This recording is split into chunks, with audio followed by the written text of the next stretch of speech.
características sobre todo de este gusano que es un nemátodo, ¿no? Ustedes ya recuerdan bien que los nemátodos son gusanos que tienen el cuerpo cilíndrico y este gusano se llama tricocéfalo.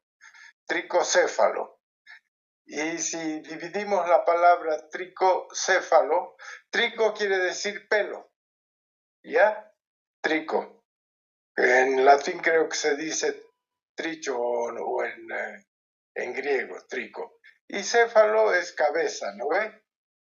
Entonces este gusano, como ustedes pueden ver en esta imagen, esta es la parte anterior del gusano y aquí está la parte posterior. Y si ustedes se fijan, la parte anterior del gusano tiene la forma de un pelo. Por eso la parte anterior, la cabeza, es tricocéfalo. Es una cabeza como pelo. ¿De acuerdo? Porque esta parte más ancha, más gruesa, es la parte posterior. De ahí viene este nombre de tricocefalosis y el gusano tricocéfalo, ¿no? Hace referencia a la forma, a la estructura del parásito de este nemátodo. ¿Ya?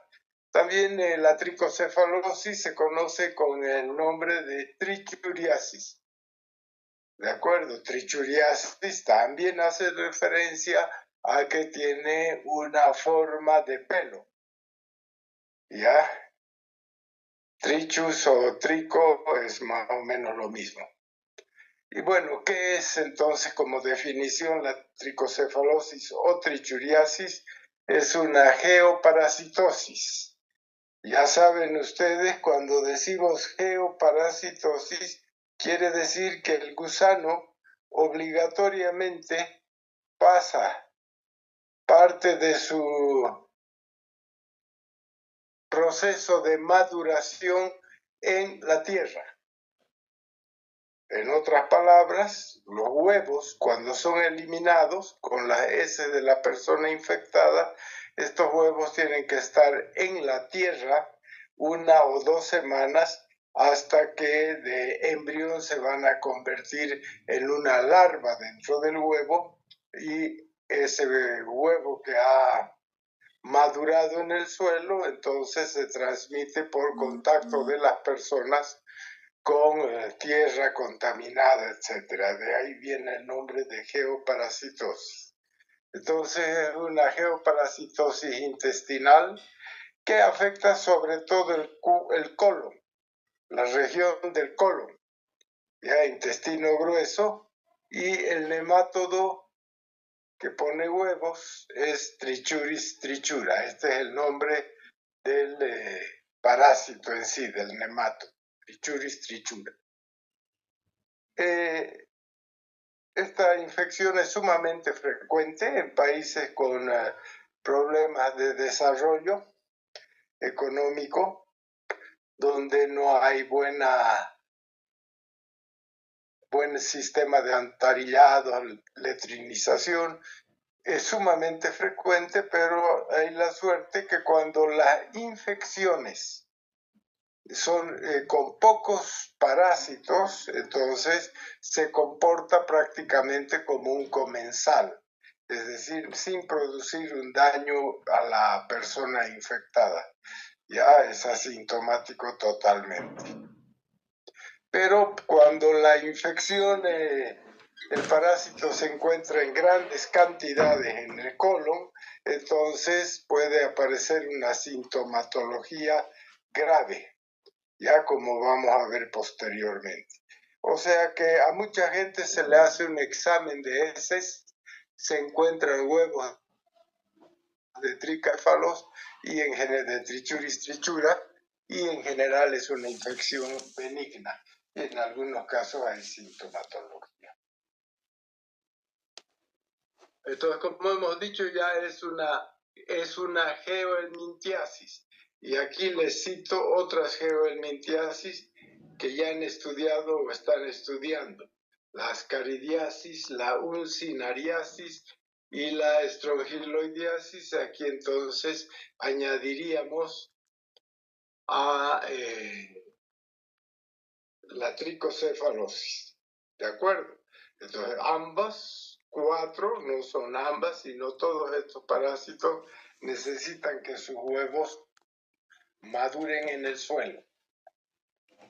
Ya, eso es una. Entonces hemos dicho que el parásito se llama Trichuris trichura.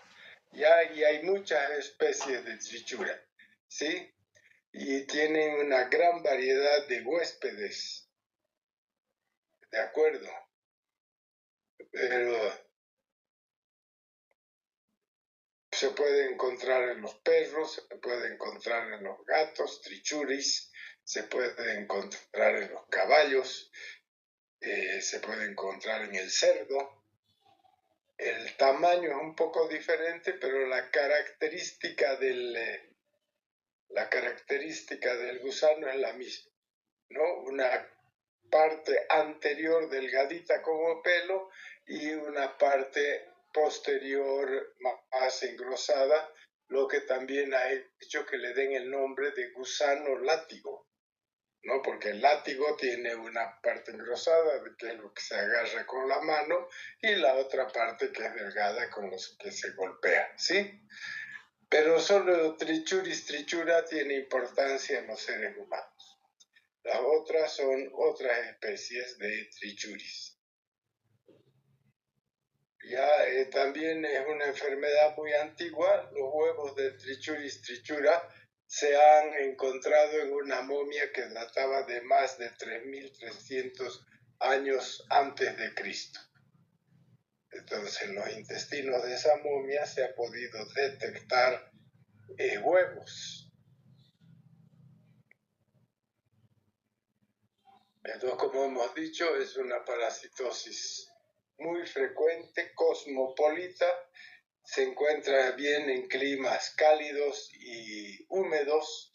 Por ejemplo, en la ciudad de Cochabamba perfectamente uno puede adquirir esta parasitosis. Se calcula que actualmente hay unos 100 a 150 millones de personas infectadas.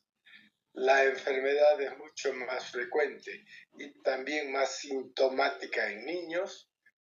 Y como hemos dicho, trichuris se puede encontrar en el hombre, en el mono, en cerdos y varios otros mamíferos, siendo especies diferentes, pero todas del género de trichuris.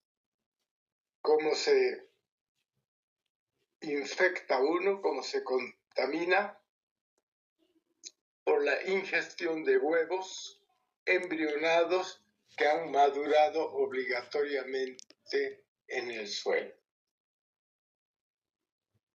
¿Sí? O sea que eso significa que cuando el huevo recién ha salido del cuerpo humano y todavía no ha madurado en el suelo, no son infectantes. El huevo, para ser infectante, tiene que madurar, embrionarse en el suelo.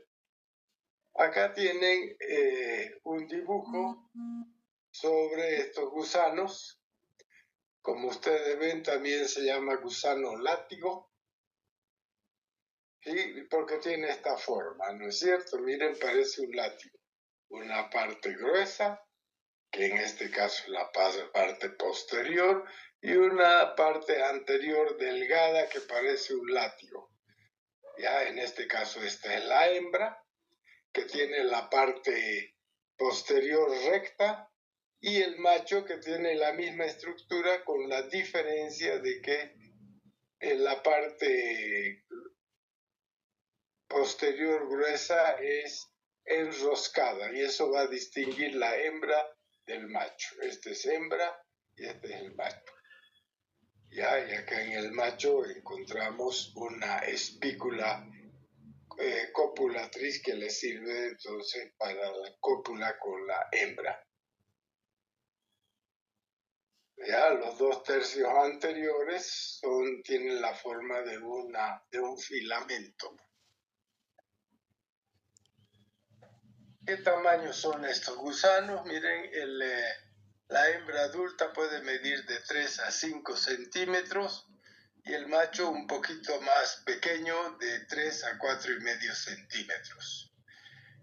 En el caso del macho, el extremo posterior es enroscado, como han visto en la imagen, y en la hembra el extremo posterior es recto y el macho tiene una espícula copulatriz, mientras que en la hembra se observa un útero que termina en una vagina corta.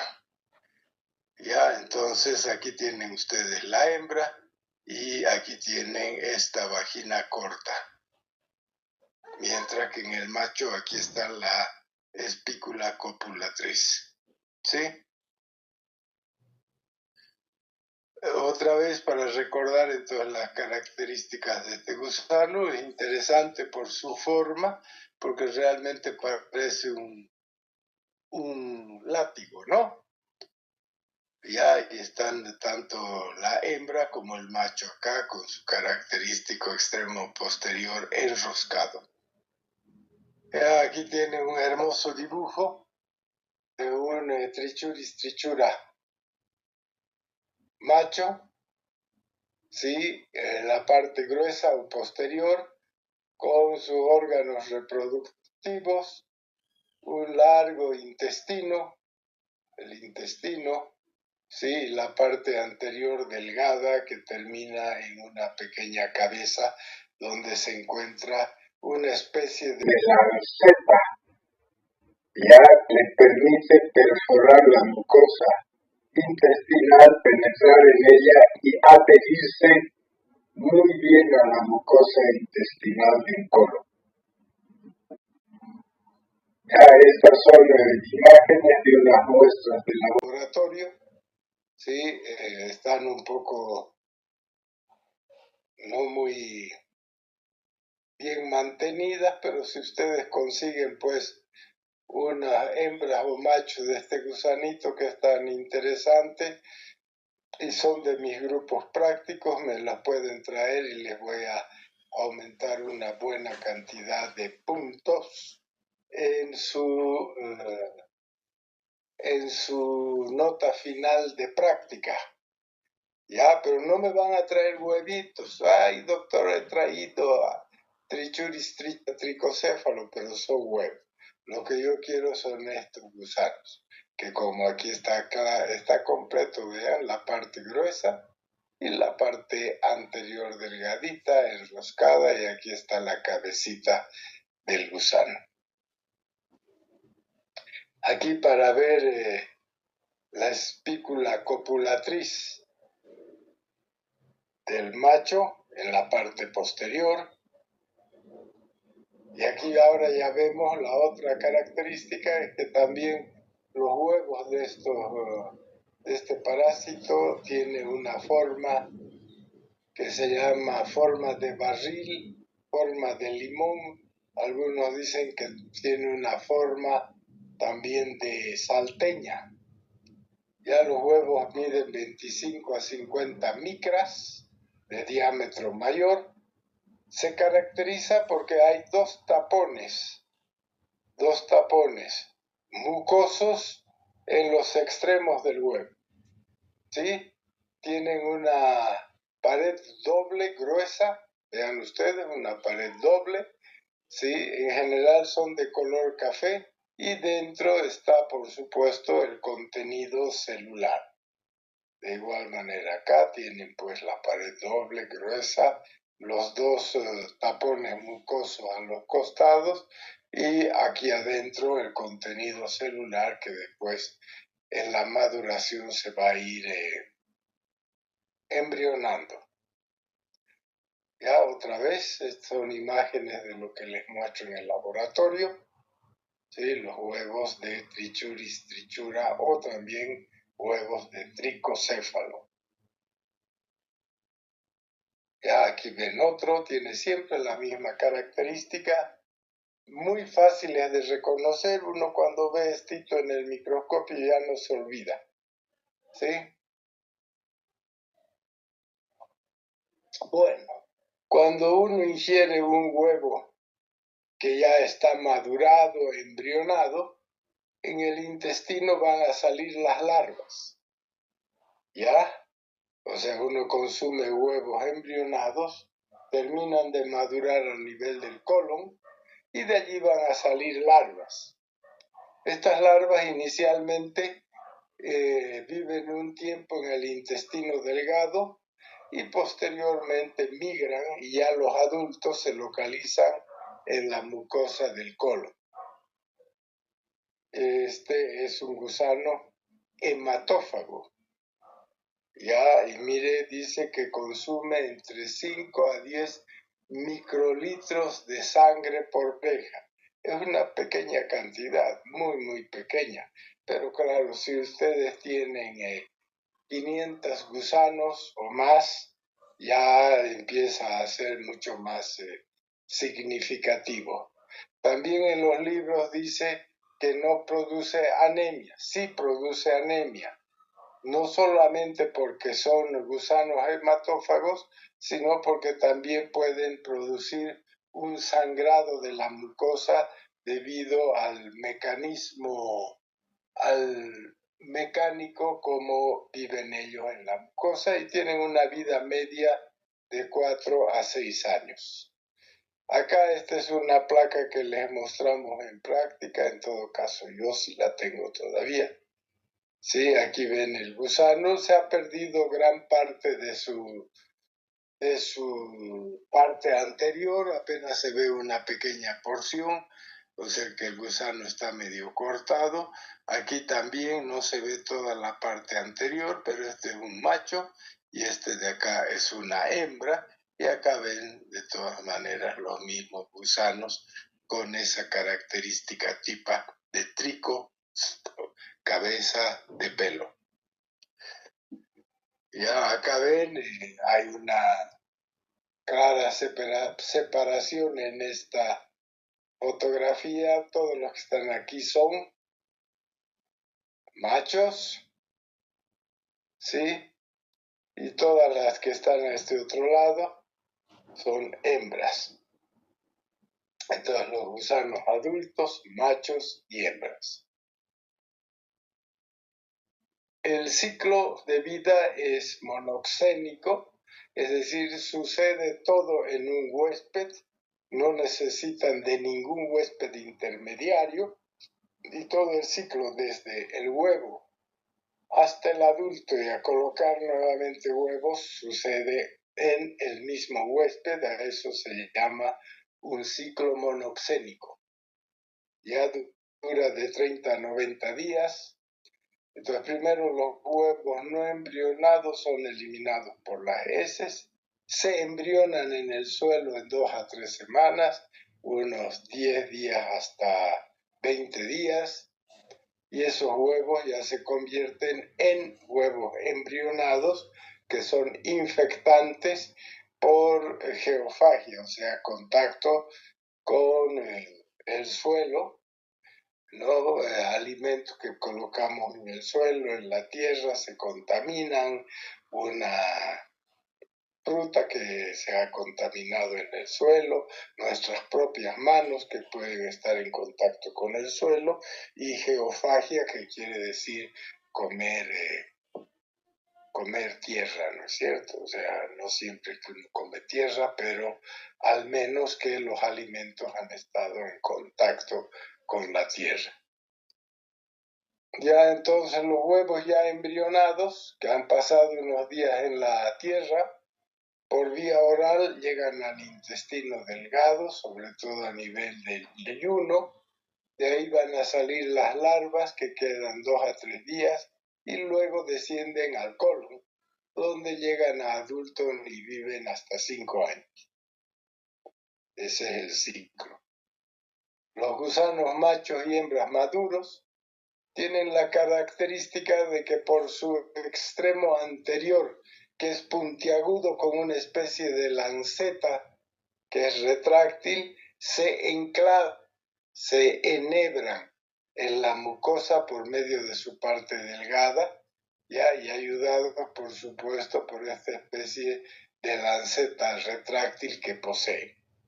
O sea que el gusano no está en vida libre en el intestino, sino que penetra en el intestino, enhebrándose en la mucosa intestinal del colon. Ustedes se pueden imaginar que si uno tiene unas cuantas parejitas de estos gusanos, el daño es mínimo, pero que si tiene cientos de parejas de estos gusanos enhebradas, ensartadas de alguna manera en la mucosa del colon, el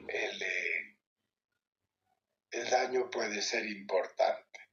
Ya en el intestino grueso va a suceder la copulación y posteriormente la hembra va a empezar a poner huevos, que ya los hemos descrito. Entonces acá estamos viendo, ¿no?, cómo la persona, los huevos se desarrollan en el suelo. Mientras más tiempo están en el suelo, pueden incluso ya estar con estadios de larva 1 o 2, y aquí ya son huevos embrionados. Estos huevos son consumidos por alimentos contaminados, ya ahí se encuentran las larvas del estadio 2 sobre todo. Ya las larvas se liberan en el intestino delgado, pasan allí unos días y las larvas luego migran al colon. Ya, y sobre todo a nivel prácticamente puede ser de todo el colon, pero muchas veces a nivel de rectos sigmoides, donde los gusanos ya van a madurar. ¿Sí? Aquí en esta imagen, si ustedes miran con cuidado, estas son la mucosa del colon, ¿sí? Y ahí van a ver que hay gusanos. Hay varios gusanos, cualquier cantidad, que se confunden con el tejido de la mucosa del colon, ¿sí? Si los gusanos penetran dentro de la mucosa con sus lancetas, esa parte afilada que tienen, ¿qué va a haber? Va a haber una inflamación local, colon. El colon se va a hinchar, va a haber edema.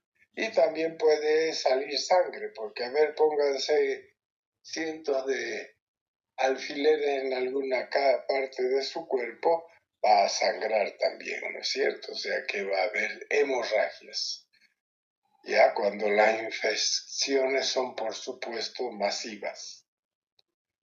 Ya eso va a dar una colitis, que es una inflamación del colon, ¿sí? Cuando hay invasión intensa por muchos parásitos, pues va a haber mala absorción, va a haber desnutrición, y también un fenómeno muy claramente descrito es que por la inflamación, el edema, los esfínteres se van a relajar y parte del colon va a salir por el esfínter anal, y esto es lo que se llama el prolapso rectal.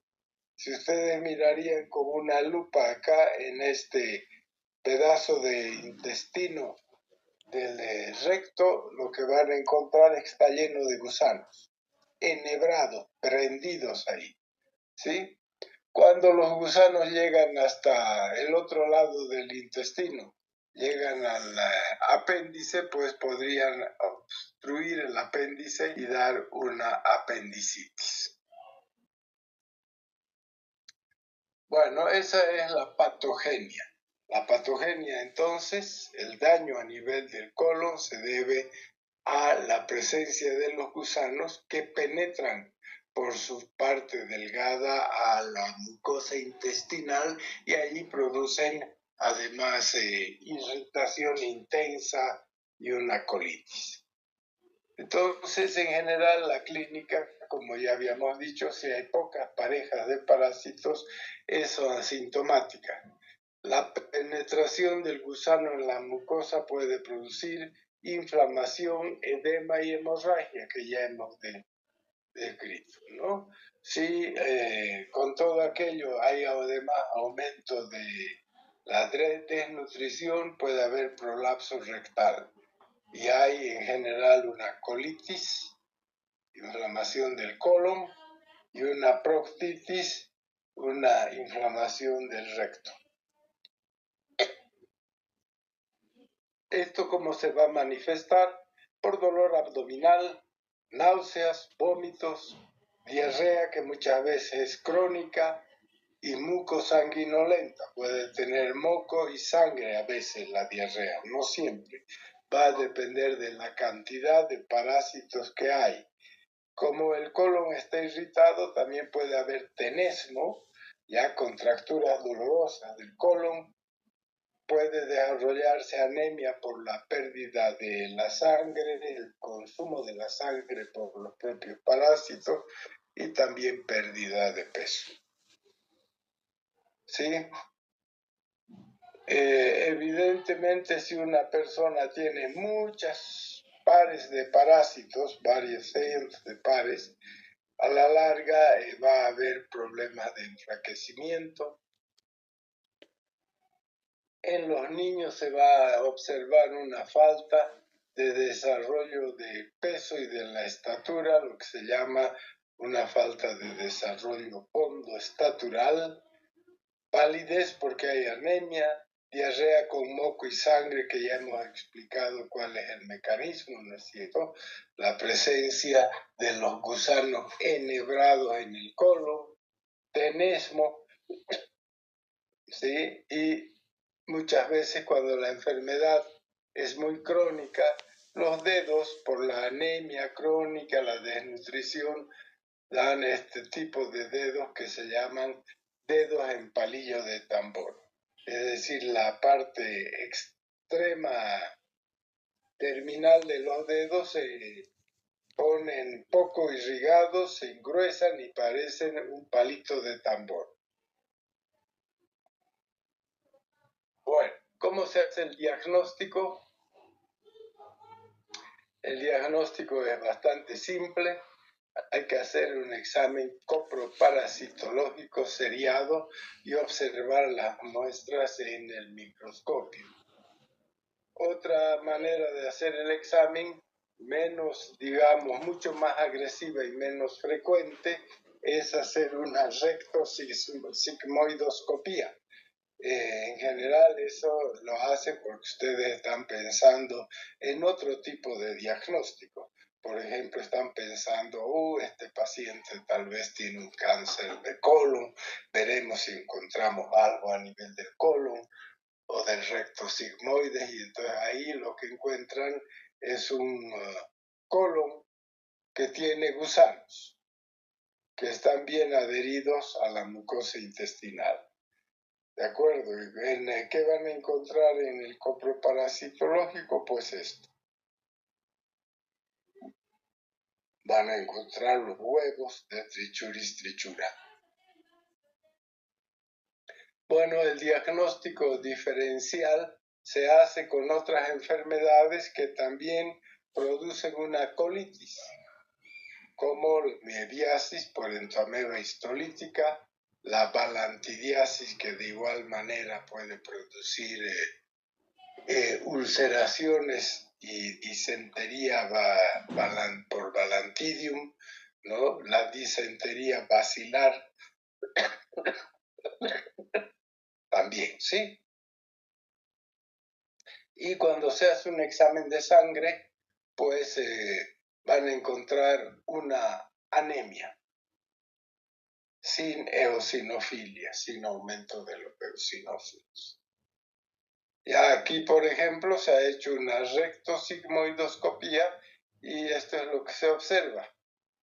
Ya en el recto, este parásito, aquí está, ¿no? Que está enhebrado dentro de la mucosa intestinal, no se ve esa parte, ¿sí? Y aquí hay otra, es de la misma persona, pero en otro sitio, ¿sí? Otro parásito bien enhebrado en la mucosa intestinal, ¿sí? Ya entonces hay edema, está inflamado, y puede haber sangrado también, lo que a la larga va a producir una anemia. Aquí lo que ven ustedes en la rectosigmoidoscopía, tanto acá como aquí, es una infestación masiva. Mire, está lleno de parásitos aquí todavía peor, no hay espacio vacío, están llenos de gusanos adultos. ¿De acuerdo? Y eso evidentemente ya no va a ser no sintomático, sino al contrario va a ser totalmente sintomático. Vean acá, enorme cantidad de trichura a nivel del colon.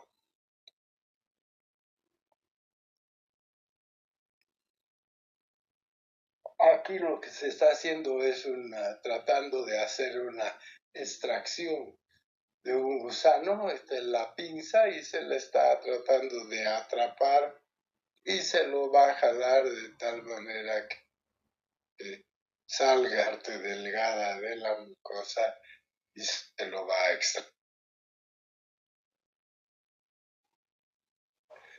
Ya en este caso, como he dicho, pueden también producir una apendicitis porque estos parásitos que están en el colon podrían entrar al apéndice, producir una obstrucción mecánica y una apendicitis. Bueno, el tratamiento es un tratamiento bastante clásico que se utiliza para la mayor parte de los gusanos nemátodos, el mebendazol, el albendazol, el tiabendazol, el flubendazol y también la ivermectina. Ya entonces hay la disponibilidad de varios medicamentos, en general casi todos con buena actividad. Por supuesto que si ustedes utilizan la ivermectina es mucho más efectiva que el mebendazol, pero todos en realidad son efectivos. Y además en el tratamiento como producto es nutrición y también pérdida de sangre, pues hay que dar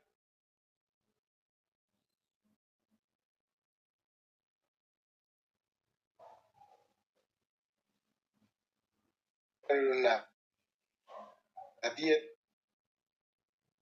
rica en proteínas y en hierro, que tienen como patrón general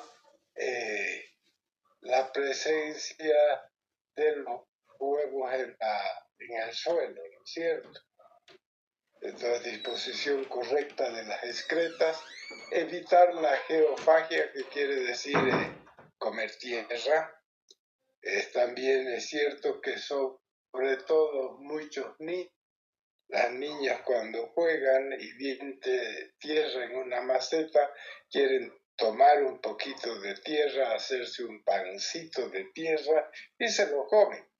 ¿No es cierto? Y ahí evidentemente podrían haber uno o varios de estos gusanos, entonces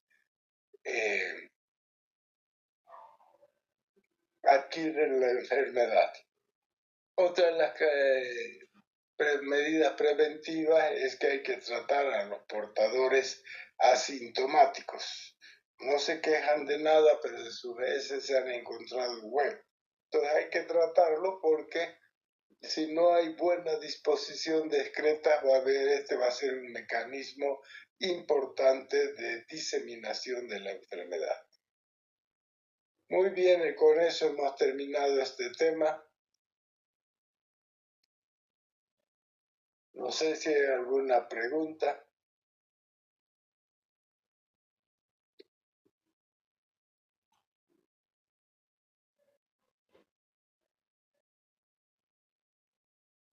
Tampoco sé si se han dormido o qué ha pasado. Buenas tardes, doctor. Bueno. ¿Se reproduce el tricocefalosis en el recto o en el colon? Esa parte, por favor. Ya, bueno, en realidad el ciclo comienza desde el momento en que uno consume un huevo embrionado, ¿ya? y esos huevos van a ir madurando, van a salir larvas. Las larvas inicialmente están unos días en el intestino delgado, después ya llegan al intestino grueso. En el intestino grueso ya se van a diferenciar en machos y hembras, van a copular y la hembra en el intestino delgado, sobre todo a nivel del recto sigmoide, pero en las infecciones masivas puede ser en todo el colon. Las hembras van a empezar a producir huevos, ¿de acuerdo? Pero la producción de huevos y la cópula también sucede a nivel del intestino grueso, no en el intestino delgado. ¿Sí? El intestino delgado es un sitio de pase nomás del gusano. Está bien, gracias, doctor. ¿Qué más? Muy bien, nos vamos a quedar ahí. Creo que la próxima clase hoy día es trichineles, hoy día es trichura. El lunes 10 de junio le voy a dar trichineles espirales, triquinosis. Me va a tocar a mí también. ¿Ya? Bueno, entonces a los que asisten nos veremos el lunes.